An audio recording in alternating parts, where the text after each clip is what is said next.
I want to ask Count. So I know you've been on fire with your jokes, man. Like I was, you fucking. I had to. I actually stood up on one of them and walked out of the room for a sec. 'Cause- but yeah. So the jokes that you made on his ex. Like, do you know anything about his ex or any of that, or you just heard some things and decided to take some shots? I think I read one of the articles, but see when something's clearly a hit piece, you take it with a pinch of salt, Hmm. pretty much. When something is clearly not being like clearly just out to fucking get someone. I know that usually the key big massive points are correct, but all the little minor details are usually fluffed up nonsense. Hmm. So like I've read a couple. I never, but it was like I just remember hearing about it when it all dropped. I haven't looked into it much since then. Hmm. It's not really business. So yeah, just taking some shots from like the general what Yeah. certain people. Actually, we have our house Jew, who sends a message to you, Count Dankula. Halsey, I call him the house Jew. $20. I was all about helping Dank until I got a $900 shekel phone bill for calling the Council of Scottish Jews to complain. I will send a diesel postcard through. And Gar Etar, $50. Thank you very much. Count Dankula's sentencing date has inspired the first official Kekistani meme holiday and jubilee. See Big Man Tyrone's 2 videos for marching orders. Hashtag the Dankening coming April April 23rd. So apparently you have like a march to free you. So Jeff, now that you heard And yeah, I really like this super chat. It always touches me deep inside when white nationalists can agree with a Jew like Alze on a common goal, getting Count Dankula in prison. wait, whoa, I whoa. find it's a beautiful example of cultural collaboration and things that we could do in a white ethno state with Jewish people who would be outside of the ethno state. So you have like a separate little like an Do you know? outside Do village for the Jews. you know what? Do you know what touches retards deep inside? JF.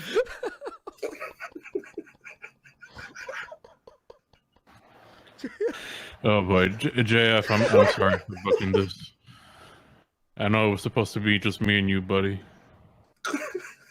Yeah, it was supposed at the beginning it was failures and me, an interview, a bury the hatchet interview. Now, I think that I can take banter and I want to offer it. If it doesn't work, it doesn't work. Personally, I think that we should bury the hatchet today. I suggest that I can apologize for everything I said, and you could apologize for things that you consider you've said that were hurtful. If you are open to it, we can do it now, or it's gonna be the end of our relationship. Wait, what happened? Oh shit! I thought it closed. That's fucking. Oh, this is, guys. This is like a fucking comedy skit right now. I don't believe this is happening. Go ahead. Sorry, I'm just the audience right now. This is. Oh. Failure. No, I had no problem with you, man. We were just going back and forth, just fucking around. But I'm Like waiting for people think I hate you. People think I hate you for some reason. I think sometimes you can be a little bit uptight, but there's no reason to hate. All right, so we have a hatchet buried with failures, but that we already knew. The question is, Count Dankula, can we be friends?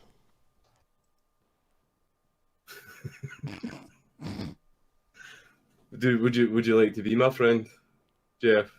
I would like to be your friend. I like you. Despite the communist tattoos. That's a reminder of being young and stupid. When you grow up, you get common sense, and communism kind of dies when you get a dose of that. Hey, for the audience who doesn't know, yeah, and the tattoo thing, you want to just tell the audience what you got on you? No, do you want to know what really actually pissed me off? Like, I got this years ago. I got this when I was like 18. It was like one of my first ever tattoos. So that was like 12 years ago that I got this.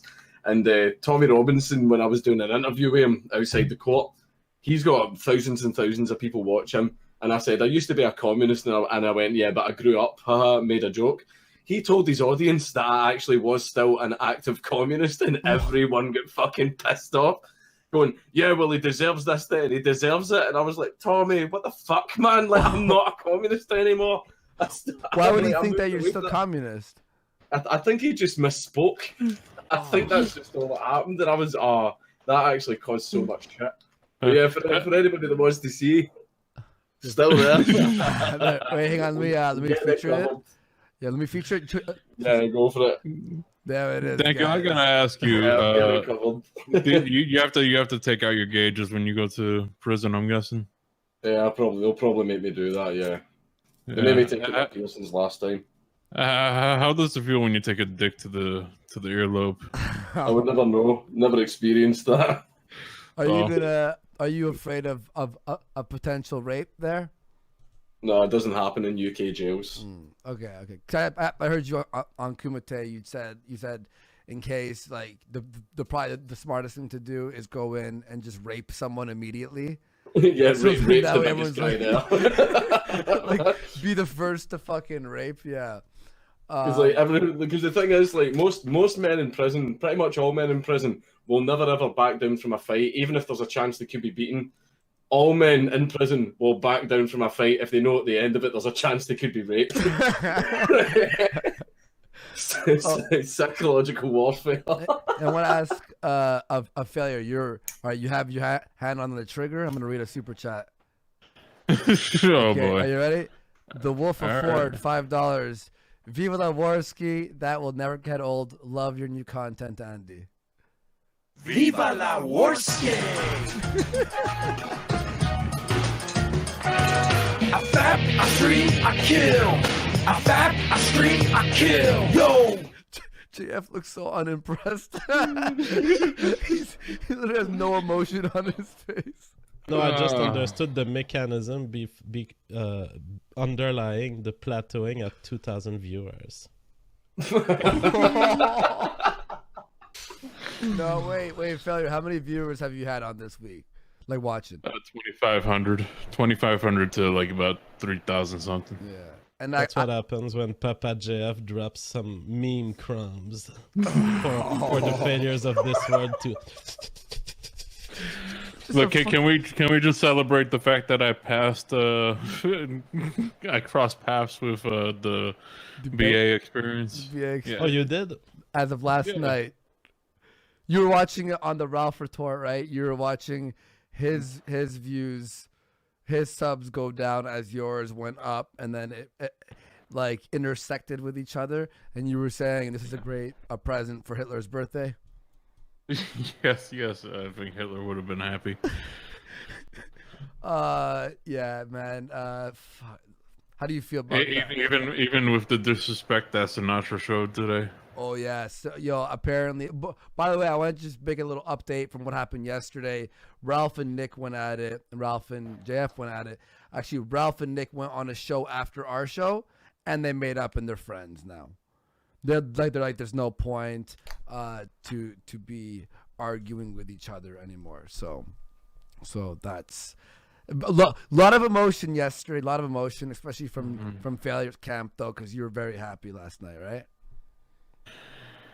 Yeah. Even though Sinatra stole a booking from me, I was pretty happy. Yeah. So apparently, JF, yesterday when I brought Nick on for the third hour to talk about Aaron being gone and to weigh him up about him versus Ralph, and then suddenly out of nowhere Ralph came into the show. Even you could hear my voice go, "What the fuck? Like why?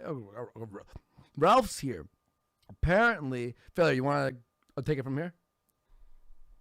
Well, Sinatra took it to himself to get Ralph on. He tried to pass the buck on 3 people. First, he tried to blame it on Ralph, saying nobody put a gun to his head, even though, he went on Twitter and put him on blast saying, "Hey, we're live right now. Why don't you come on? It'll be more fun to do it here instead of the Kumite." Second one, he said that Warski said, the show was boring yesterday, which, is kind of a poor reflection on the guest. Why would you say that, Warski? I didn't say that. It was the debate that we were having The audience, by the 45-minute to an hour mark, everyone in the sidebar were like, okay. So we moved on to the third hour.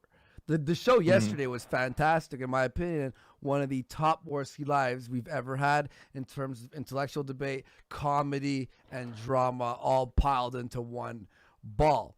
I at no point had not messaged Sinatra at all, besides come in and just fuck around with us. So that's. And then the third one, he blamed JF, saying that JF is the one that told him to get Ralph and Nick. Well, that is true, and I was being very disappointed that I couldn't join the streams of yesterday night because I had family things to do. But I was trying to indicate the truth in the chat. The truth is that I am at the source of this this misunderstanding, but not in an intentional way. I did not intend to do what happened. So I could succeed at a defense that that Count Dankula failed at in court. So basically what happened is that Sinatra sends me a DM on Twitter, and he says, hey, he just says, want Nick Fuentes versus Ralph?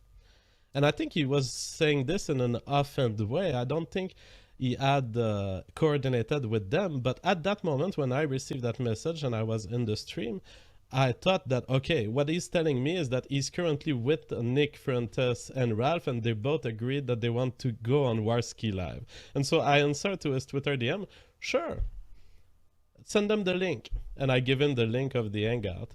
And so it was a misunderstanding where he probably just thought, hey, it would be a good idea as a debate, or they could come on the show tonight. And personally, I thought that he was more serious. I thought that he was telling me they want on the show. And so I sent him the link. Personally, I was not aware that you had scheduled something. Sinatra claims that he was not aware either. And so we ended up having your debate one day in advance on Warski Live, which was scheduled for the next day. Yes. And he came on the show today, and you know, in order to get good with me, I told him, give me a replacement match since you took our match. You know what he gave me? What? Don't even. King of Pole. Holy shit. Verse who? I don't know at this point. There was two people. Apparently, King of Pole broke a cease and desist, so we learned that on air. Yes, He's not supposed to be. Yeah. The King of Pole is not supposed to be on Kiwi Farms. He had a cease and desist about being on that website, and he went on the website while they were on the show today. So he broke a cease and desist live. Probably doing something more illegal than Count Dankula, in my opinion. Even I can't handle the autism of King of Pole. I kicked him from my live stream because he was being too spurgy.